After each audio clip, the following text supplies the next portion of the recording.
Hi guys! My name is Pele Renata and welcome to my channel.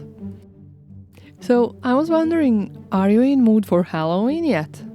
Because for today I have prepared a Halloween inspired page using a bunch of Art by Marlene goodies.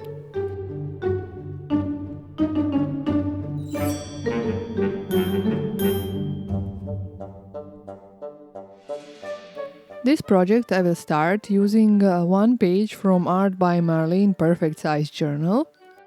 But before that I will use the new stamp set called Face It and stamp a couple of faces on a separate piece of paper. This time I won't show you the full coloring process, but if you are curious how do I tend to do my coloring, I have a separate video on that. Also here on my YouTube channel. Oh, of course, before coloring, I have pictured these three girls as witches, but for them to be real witches, they need real witches' hats. So I decided to try my hand on drawing them. Drawing witches' hat isn't too difficult, and of course you can always go with a bit more simpler shapes, and good inspiration for that you can find on Pinterest. You will see for the last witch I will draw a pretty simple hat, which I think it's easy to draw for anyone. Just don't be afraid to try it. And as you can see, I'm always trying to compare the size of a hat with the girl's head. But for that to work better, I decided to fussy cut the girl. And here is it how it looks before coloring.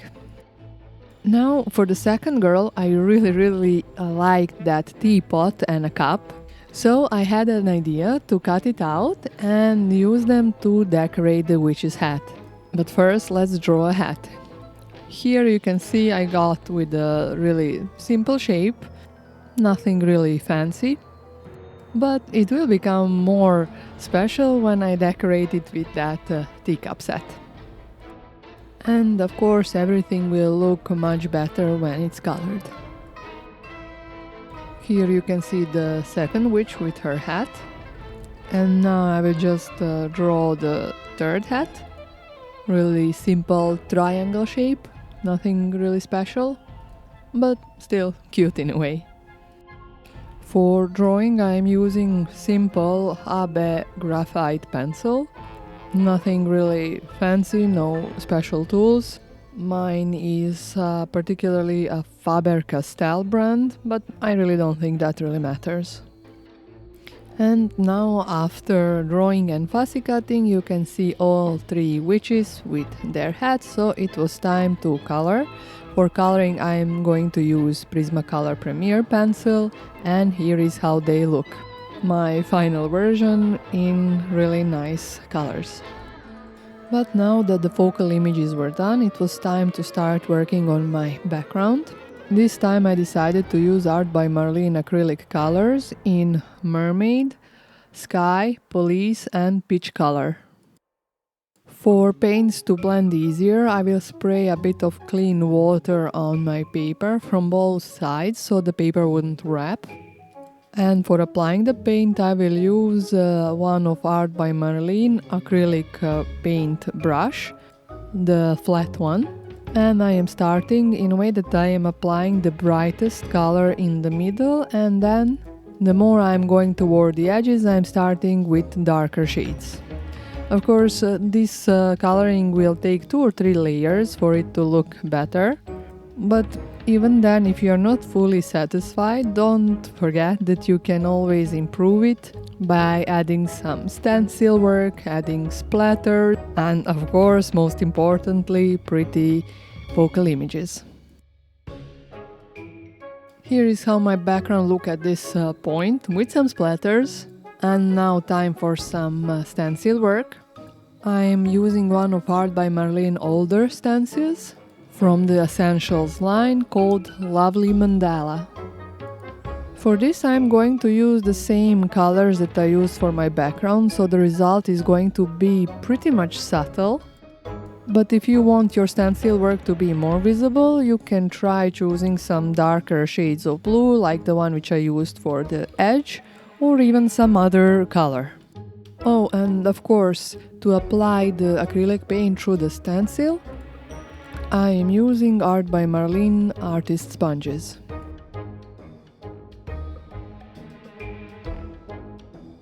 Now I just wanted to darken my edges a bit more to make it look more like a night scene. For this I am using a black color called Pitch and again an artist sponge from Art by Marlene.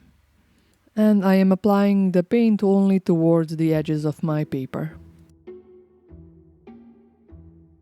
At this point I wanted some kind of grounding for my witches, but also an area where I would put my sentiment. So I took a part of black cardstock and ripped it by hand for a bit more uneven texture. And you will see I will use that cardstock to tuck in my witches.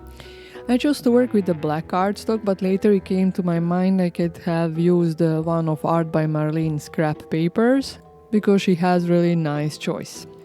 Anyway, now, as I said, this was supposed to be a night scene, so I decided to paint the moon.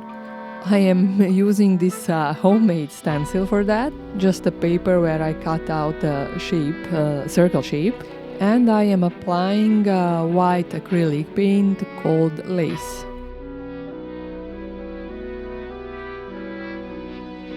After the acrylic paint was dry, I decided to color my moon a bit, and for that I used distress oxides.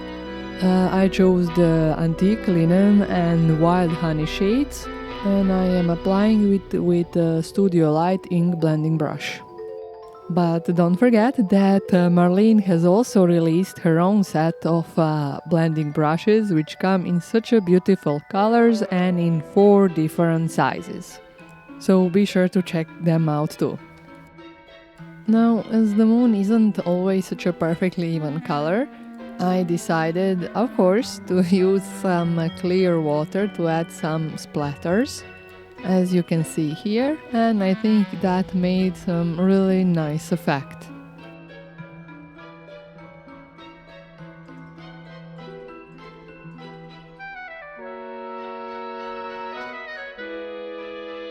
And I really like this part when I remove the stencil and see the finished result. Anyway, this way the moon just looked a little bit like a sticker, so I wanted to blend it in a bit and give it some glow. For that I am using pastel pencils. First I will use an orange shade to outline my moon, as you can see here. But after that I will use yellow and white one to give the moon glow. I think that is a really pretty effect, which is really super easy to achieve, but also it helps the moon to look more like it belongs to the whole background.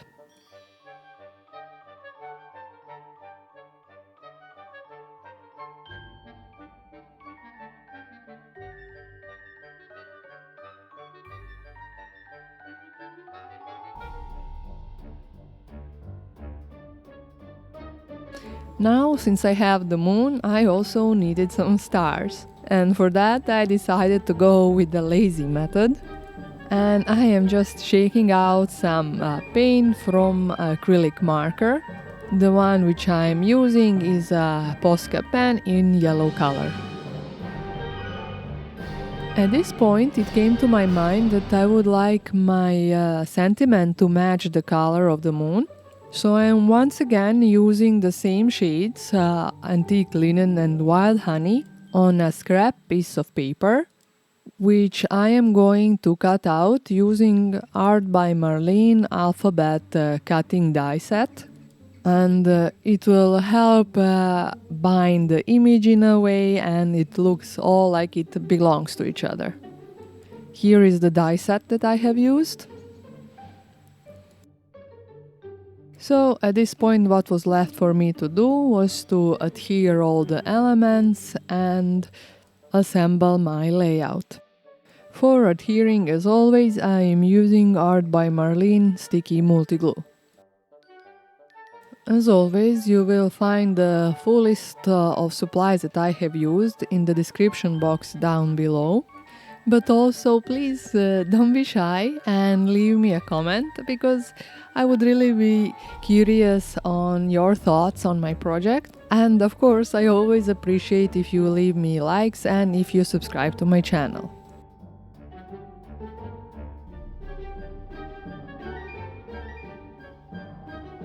Now, this is how my finished project looks. I really enjoyed making this one, and I hope you like it too.